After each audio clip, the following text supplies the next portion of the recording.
लोकशाहीत कोण मोठा, राज्यपाल की जनता?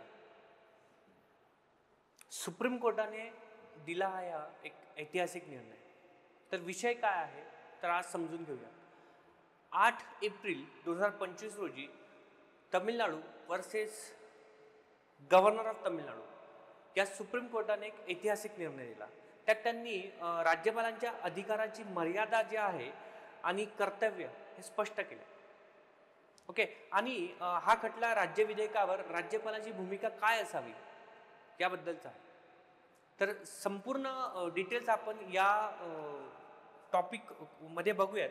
तर महत्त्वाचं काय की ते समजून घेण्याच्या अगोदर काही टॉपिक समजणं गरजेचे आहे. म्हणजे काय की आर्टिकल 200 काय ते एकदा समजून घेऊयात, नंतर नेमका विषय काय आहे तो आपण समजून घेऊयात. ओके. तर इथं राज्यपालांच्या अधिकारांवरील सर्वोच्च न्यायालयाचा ऐतिहासिक निर्णय काय आहे त्याबद्दल आपण बघतोय. याच्यात GS2 मध्ये काय काय येणार आहे आपण ते बघूया. म्हणजे कुठं कुठं आपल्याला हा GS पेपर 2 मध्ये कुठल्या कुठल्या टॉपिकवर आपण हे हँडल करू शकतो ते पाहूयात. सोबतच इम्पॉर्टंट टॉपिक्स जसं की हा जो टॉपिक येतो हा फेडरलिझमचा टॉपिक आहे. म्हणजे संघराज्य पद्धती आपण जे म्हणतो की त्याच्यात इश्यू काय आहेत, फेडरलिझम मधला इश्यू काय तो एक पाहूयात. सेकंड काही रिकमेंडेशन्स आहेत, त्याच्यासाठी काही कमिशन बसल्या होत्या जसं की सरकारी कमिशनचे रिकमेंडेशन्स राज्यपालाबद्दलच्या काय आहेत.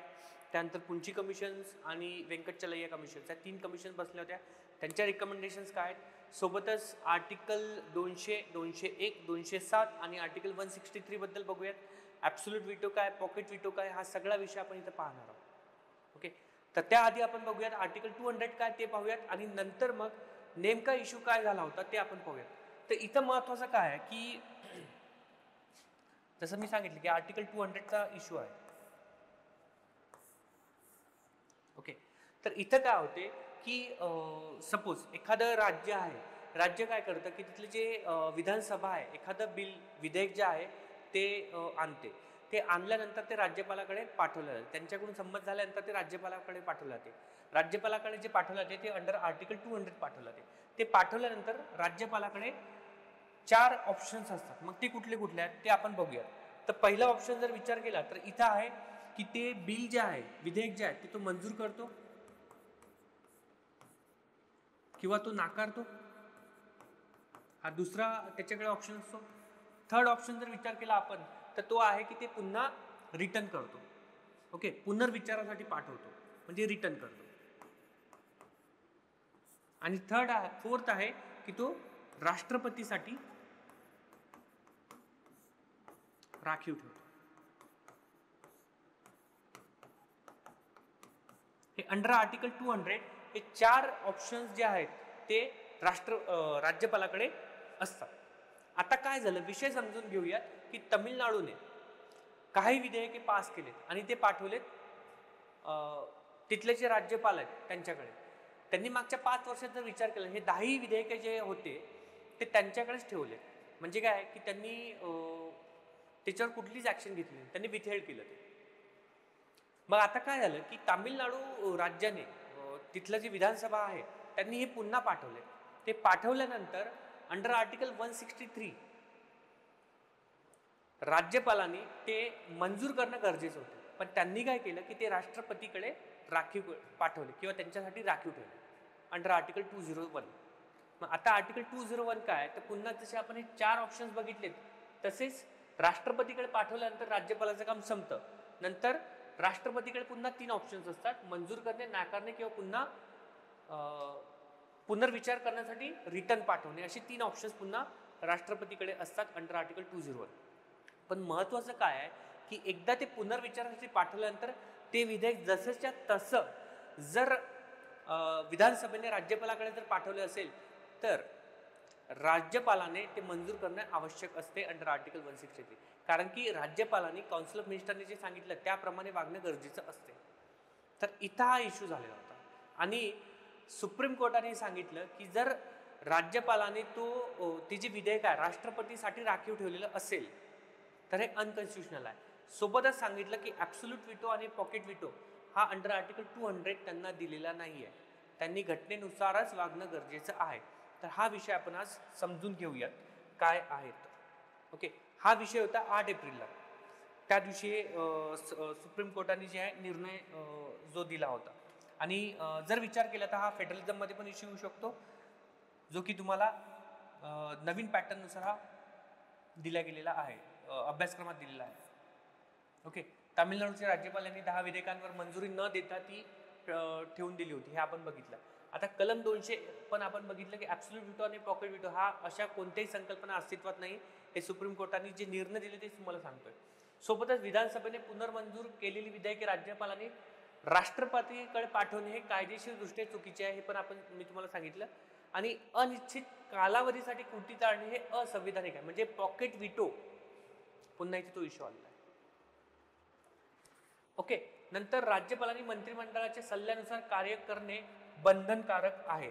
मग इथं काय होते की इथं थोडंसं समजून घ्या तुम्ही की तुमच्याकडे फॅक्च्युअल डेटा आहे, तो यूज कसा करायचा. सुप्रीम कोर्टने जो निर्णय दिलेला आहे तो घटनेमध्ये दिलेल्या तरतुदीनुसारच आहे. तो कसा तर आपण बघूया. इथं काय की आर्टिकल 200 बद्दल आपण बघितलं. ओके.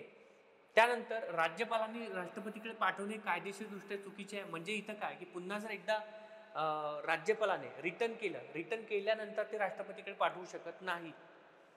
जर ते कन्फ्लिक्ट करत असेल सेंटर स्टेट रिलेशन्समध्ये किंवा मग इंडियाच्या सॉवरनिटीसाठी इश्यू असेल तर, पण ते रिटर्न करू शकत नाही, डायरेक्टली पाठवू शकतात. मग इथं आर्टिकल 200 आलं, कलम 200 आलं, 201 आला.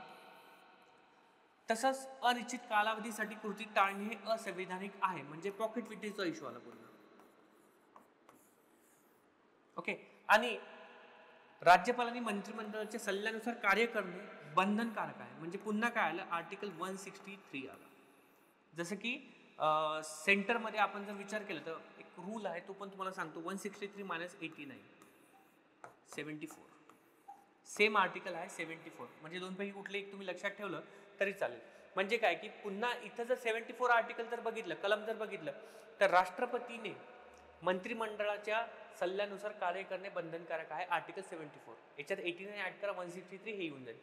जर विधेयक पुन्हा पूर्ववत स्वरूपात विधानसभेने मंजूर केले जसंच्या तसं, तर राज्यपालांनी त्याला मंजुरी द्यावीच लागते. हे खूप महत्वाचं आहे. मग आता हा झाला इश्यू. मग बातमी का महत्वाची होती, तर सुप्रीम कोर्टने इथं काय केलेलं आहे की स्पष्ट केलं की राज्यपालांनी राज्य विधेयकावर विशिष्ट कालमर्यादेत निर्णय द्यावा. मग तो विशिष्ट कालमर्यादा काय आहे ते आता आपण समजून घेऊया.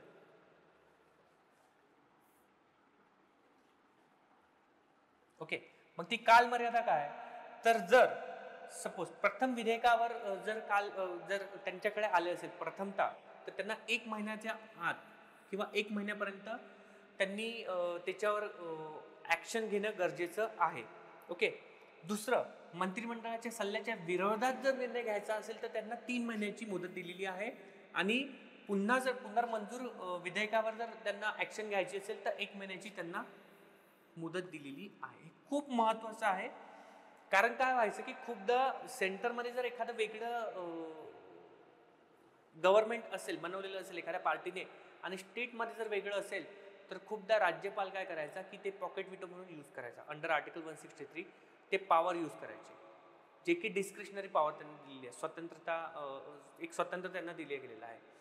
तर मग इथं काय कन्फ्लिक्ट ऑफ इंटरेस्ट व्हायचा आणि राज्यपाल ते बिल पासच होऊन होतं ते किंवा तसंच ठेवायचं. म्हणजे तामिळनाडूचा इश्यू जर झाला तर तोच आहे, फेडरलिझमचाच इश्यू आहे. का, कारण सेंटरमध्ये दुसरं गव्हर्नमेंट आणि स्टेटमध्ये दुसरं गव्हर्नमेंट. आणि हे फक्त आताच झालं नाही, याच्या अगोदर पण खूपदा असं झालेलं आहे. याच गव्हर्नमेंट तरी याच्या अगोदर पण झालंय. आणि त्यासाठीच म्हणून की वेगवेगळ्या कमिटीजनी पण रिकमेंडेशन्स दिले होते. तर याचा परिणाम काय आहे ते आपण बघूयात. तर राज्यपालांनी राज्य विधेयकाच्या कामकाजात अडथळा आणण्यासाठी विवेकाधिकाराचा गैरवापर टाळणे आवश्यक आहे. डिस्क्रिशनरी पॉवर जो आहे ते यूज करतात ते टाळणं गरजेचं आहे. हे पहिले महत्त्वाचा निर्णय आहे. सोबतच राज्यपाल जे हे घटनात्मक प्रमुख आहे, कॉन्स्टिट्युशनल हेड आहे. ओके. राजकीय हस्तक नाहीत, हे महत्त्वाचं आहे. कारण काय होतं तर इथं का असे करतात राज्यपाल सहसा, तर विचार केला तर त्यांची अपॉइंटमेंट प्रोसिजर समजणं गरजेचं आहे किंवा त्यांची रिमूव्हल प्रोसिजर समजणं गरजेचं आहे. अपॉइंटमेंट कोण करतं त्यांना, तर राष्ट्रपती करतो. त्यांना काढू कोण शकतं, तर पुन्हा राष्ट्रपती काढतो. आणि राष्ट्रपती कोणाच्या निर्णयानुसार करतात ते, तर सेंट्रल काउन्सिल ऑफ मिनिस्टरच्या निर्णयानुसार करतात. म्हणूनच राज्यपाल सहसा काय करतो की राष्ट्रपतीने जे सांगितलेलं आहे किंवा कौन्सिल ऑफ राष्ट्रपतींनी जे सांगितलं त्यानुसारच करतो, किंवा सेंट्रल गव्हर्नमेंटमध्ये काही हे जे असतील, जर बघितलं असेल तुम्ही तर जे पॉलिटिकल पार्टी आहे तेच नियुक्त करतात राज्यपालांना, ते त्यांच्याच पॉलिटिकल पार्टीचे असू शकतात, खूपदा असं होते. तर त्यामुळे इथं इश्यू होतो खूपदा. जसं की घटनात्मक प्रमुख आहे, हा निर्णय केरळ, पश्चिम बंगाल, तेलंगणा, पंजाब इत्यादी राज्यातील तत्सम प्रकरणासाठी महत्त्वाचा संदर्भ बिंदू ठरेल. तसंच जर विचार केला आपण तर याच्या मागच्या काही केसेस आहेत.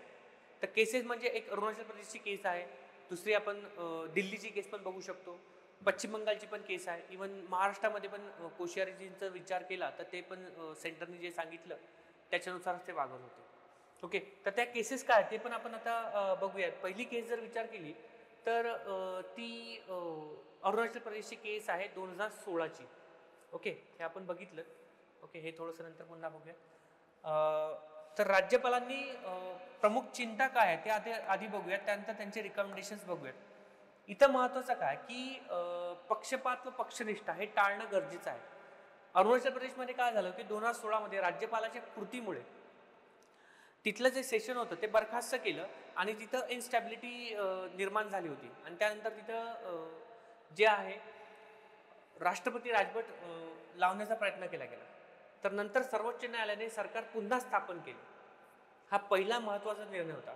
सेकंड, 356चा गैरवापर करण्यात आला होता. स्पेसिफिकली जर विचार केला तर उत्तराखंडमध्ये 2016मध्ये काय झालं होतं की तिथं फ्लोअर टेस्ट घ्यायची होती.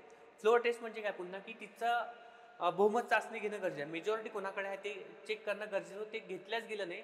राष्ट्रपती डायरेक्टली राजवट जे आहे ते लागू करण्याची शिफारस देण्यात आली होती. तर पुन्हा इश्यू आहे राज्यपालांचा हस्तक्षेप. नंतरचा जर विचार केला तर राज्यपाल शासनाच्या कामकाजात अतिक्रमण करण्याचा प्रयत्न करत होते दिल्ली 2023मध्ये. म्हणजे काय की तिथले सर्वोच्च न्यायालयाने स्पष्ट केले की प्रशासकीय सेवांची जी निवड आहे याचा अधिकार हा राज्य सरकारच्या अधिकारात येतो आणि तिथे लेफ्टनंट गव्हर्नर म्हणजे उपराज्यपाल यांनी हस्तक्षेप करू नये. हे महत्त्वाचा नेक्स्ट निर्णय आहे. शैक्षणिक संस्थातील हस्तक्षेप हे झाली होती वेस्ट बेंगॉलमध्ये. मग आता इथं काय झालं की गव्हर्नर जो असतो हा युनिव्हर्सिटीचा चान्सलर असतो आणि व्हाईस चान्सलर जे आहेत ते नियुक्त केले जातात. आता इथं काय झालं की गव्हर्नरनेच व्हाईस चान्सलर जे आहे ती नियुक्ती केली होती, एकतर्फी नियुक्ती करण्यात आली, ज्यामुळे राज्य सरकार आणि राज्यपालात यांच्यात संघर्ष निर्माण झाला होता. हा सेकंड महत्वाचा एक महत्व आणि उत्तरदायित्वाचा अभाव. म्हणजे इथं काय, राज्यपाल केवळ राष्ट्रपतींसमोरच जबाबदार असतात. त्यामुळे ते काय नाही की कौन्सिल ऑफ मिनिस्टरनी जे सांगितलं स्टेटच्या ते ऐकत नाहीत. खूपदा असंच होतं, त्यांच्यासाठी कोणतीही महाभियोग प्रक्रिया अस्तित्वात नाही आहे. म्हणूनच काय झालं की 3 कमिटी ज्या आहेत ते स्थापन करण्यात आल्या होत्या आणि त्या 3 कमिटींनी जे आहे काही महत्त्वाचे निर्णय दिले. आता ते निर्णय काय ते पण आपण एकदा बघून घेऊयात. मुख्यमंत्र्यांचा सल्ला घेऊन नियुक्ती करावी. राज्यपालाची जर नियुक्ती करायची असेल तर मुख्यमंत्र्याचा निर्णय घेणं गरजेचं आहे. पहिली महत्त्वाची गोष्ट ही सांगितली. सेकंड, राज्यपालांनी केवळ घटनात्मक भूमिका पार पाडावी.